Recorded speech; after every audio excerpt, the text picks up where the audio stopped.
Aquí comienza. La arquitectura no es una caja. Un programa hecho con amor y sin miedo a incomodar.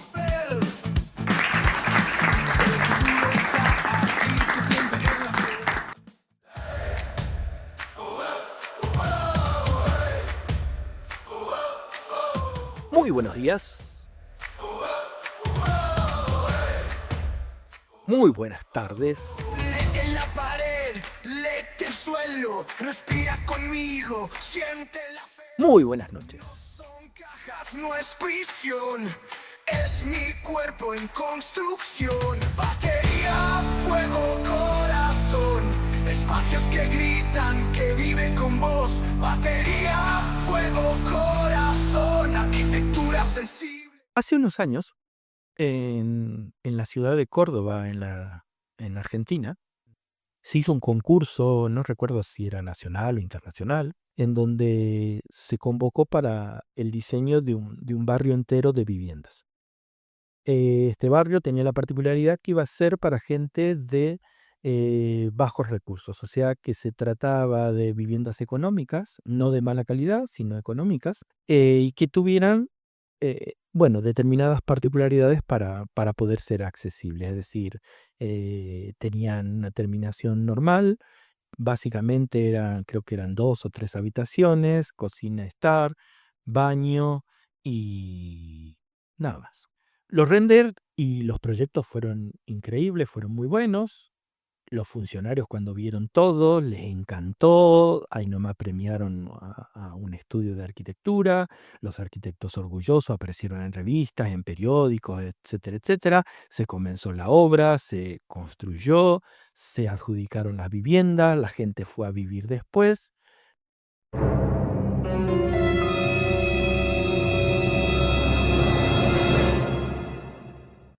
Y a los pocos meses, la realidad le pegó una bofetada al proyecto.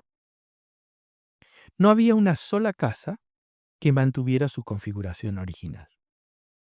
Algunas tenían un pequeño techo improvisado en la entrada, otros habían cambiado la puerta del lugar, otros habían sumado una tercera habitación, otras eran irreconocibles completamente, con ampliaciones completas y con modificaciones dentro, fuera. Y claro, las autoridades muy enfadadas, multaban a la gente o pedían cambios, que presentaran planos y demás. Y, y en realidad me surge una pregunta y es, ¿qué salió mal? Algo parece que es tan básico, pero tan básico, que es feo admitirlo, que duele admitirlo, ¿no? Y es que salió mal el diseño. Se diseñó como si las casas fueran para gente oficinistas con vidas minimalistas, que almuerzan fuera, que tienen su coche, que llegan de noche, que no tienen amigos y no tienen familiares, que apenas pisan el estar de la casa, que no tienen cosas, no guardan absolutamente cosas. No son casas para electricistas, no son casas para mecánicos, no son casas para empleados de la limpieza, para gente que cocina, para la gente que tiene hijos, para la gente que guarda herramientas, que acumula recuerdos, para la gente que tiene perros, tiene gallinas o que tiene un taller improvisado en el patio de su casa. Sensible, pura revolución.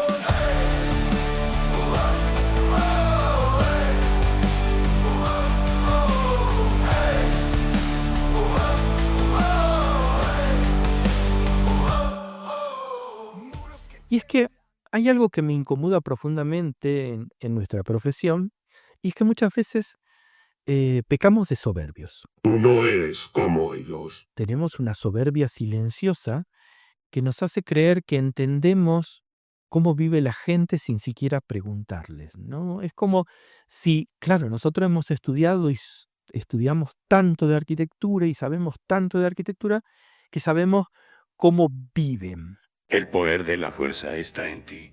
Es como si tuviéramos un manual universal de cómo debería habitar un ser humano estándar.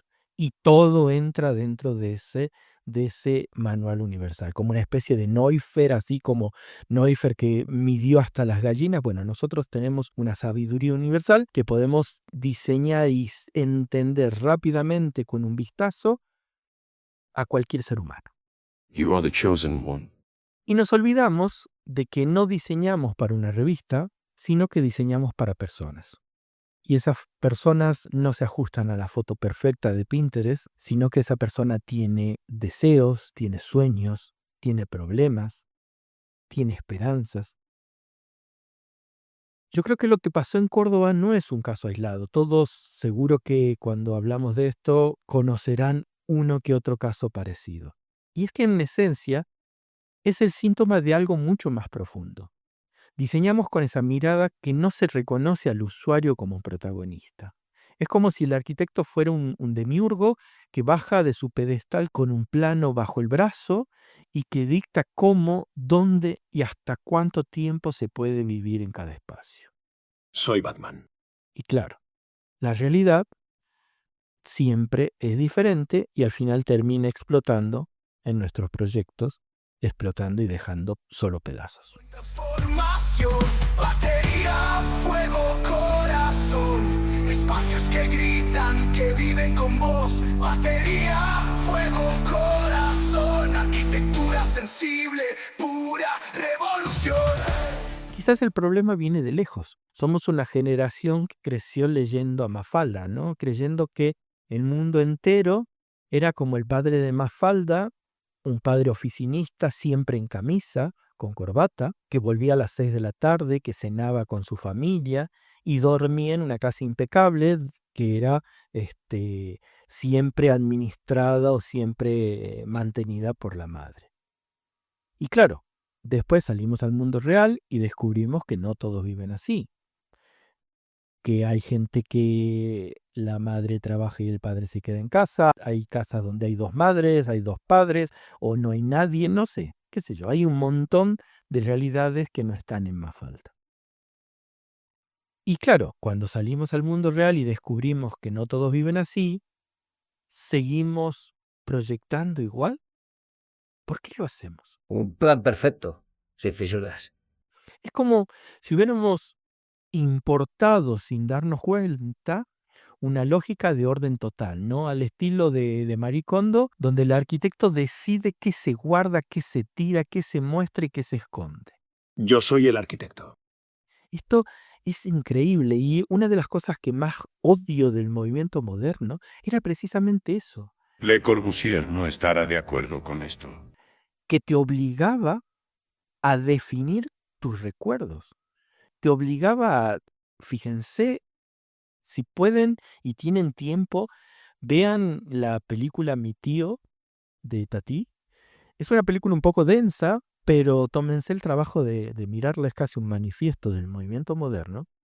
Y aparece esta idea donde el niño, y es terrible en la película, donde el niño, claro, no tiene dónde poner sus juguetes, porque quedan feos para el diseño, quedan feos para la realidad de esta idea minimalista que tenía la arquitectura contemporánea.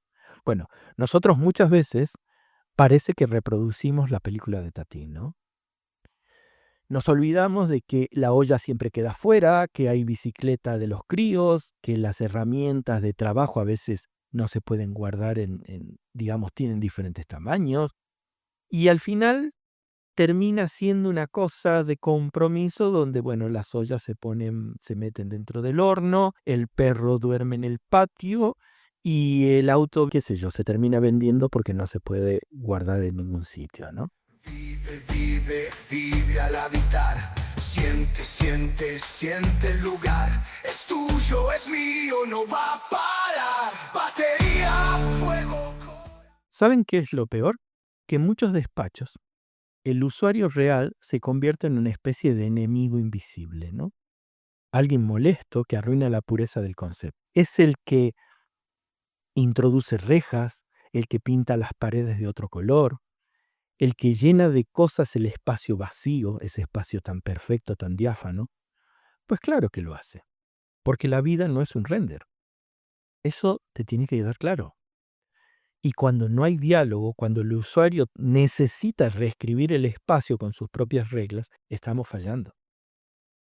Lo que más me preocupa es ver esa misma actitud en mis estudiantes muchas veces.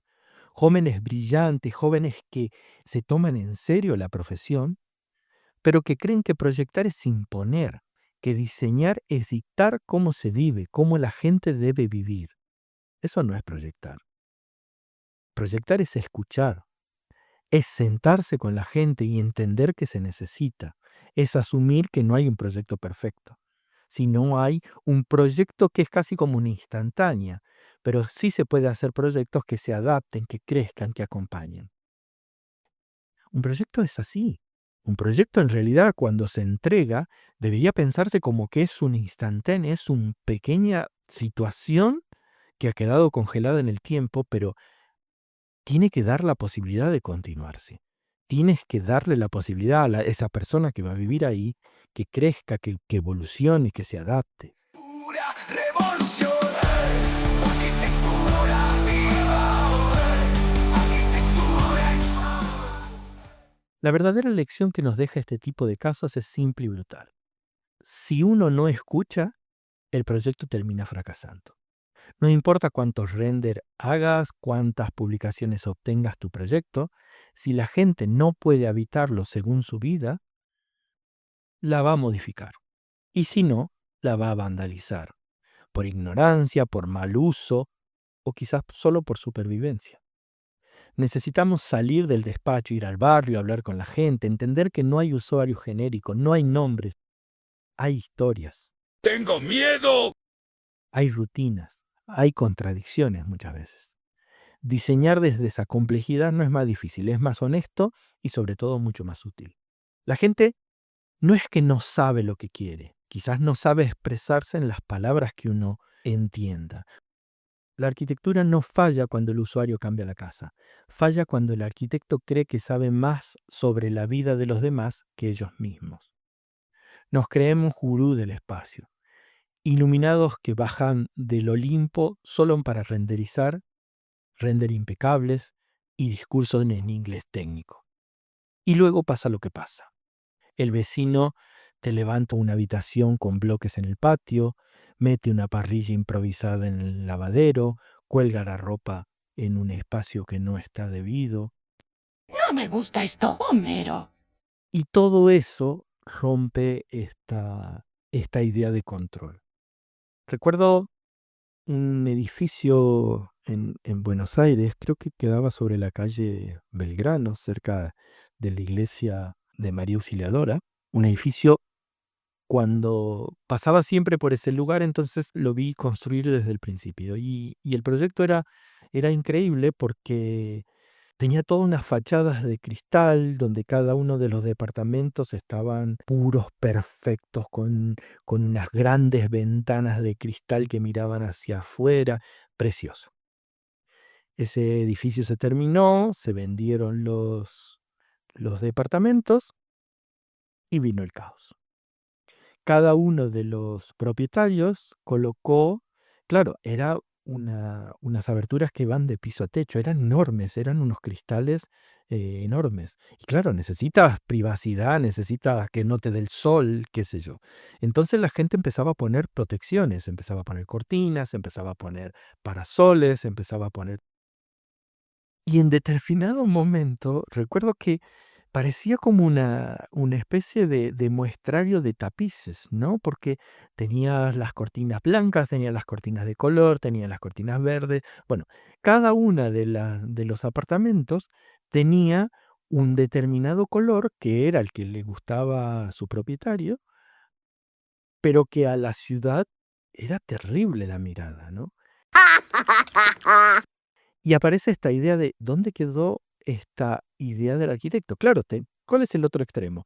Viene por convenio que ningún propietario puede poner ningún color que no sea el blanco, el marrón, el celeste o el que sea. Y nos fuimos al otro extremo, al autoritarismo absoluto, donde no solo regimos y estamos imponiendo el espacio donde vivir, sino que además le estamos imponiendo hasta la estética que va a tener ese espacio, ¿no?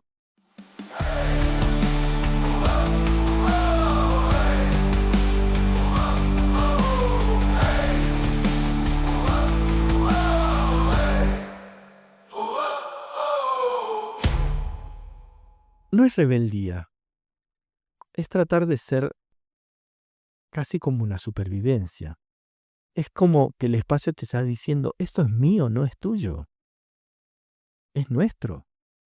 Pero nosotros nos indignamos. Quizás ha llegado el momento de admitirlo, no somos coreógrafos de la vida cotidiana. Somos con suerte acompañantes. Así que la próxima vez que dibujes, piensa menos en el premio que podrías ganar y más en el tipo que va a guardar las herramientas, en la madre que necesita colgar la ropa de los hijos después que llevó, no sé, una semana que está lloviendo y el sol parece que no va a salir nunca. En la gente que juega al fútbol, en la gente que tiene una bicicleta, en el estudiante de arquitectura que necesita una mesa de dibujo y dónde se va a poner. Porque al final, lo único que importa no es la firma en el plano, es que la gente, el verdadero protagonista de ese render, sienta que está en su casa y no en la tuya. Incluso si le pone un toldo verde fosforescente en la entrada. Muchísimas gracias por su atención, pórtense bien, sean felices y nos vemos en breve. ¡Chau! Has escuchado La arquitectura no es una caja, con Marcelo Fraile Narváez.